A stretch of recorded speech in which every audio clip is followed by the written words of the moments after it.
ውበቴ ከሰው ልጆች ሁሉ ይበልጣል። ኢየሱስ አንተን ማን ይመስላል?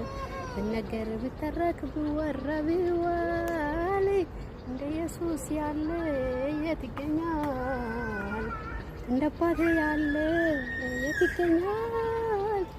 እንደ ጌታ ያለ የት ይገኛል? ውዶችዬ ሰላማችሁ ብዝት ትርፍ ይበልልኝ። ዩቲዩብን ሰብስክራይብ አድርጉ፣ ላይክ አድርጉ፣ ሼር አድርጉ እና ሌላ አዲስ ነገር የለም።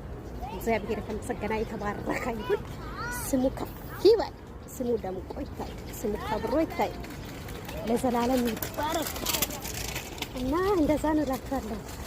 ሰብስክራይብ አድርጉ፣ ላይክ አድርጉ፣ ሼር አድርጉ፣ አበረታቱኝ። ህፃናት ሁሉ ከኔ ጋር ሆናችሁ ኑ አብረን እንስራ፣ እንደግ፣ እንለወጥ። ምንድነው አትሰሙም የምትባሉት? አትሰሙት። በቃ ወደ ቤት እየሄድኩኝ ነው። ሌላ ጊዜ በሌላ ቪዲዮ እንገናኛለን። ባይ ባይ። ሲ ዩ ባይ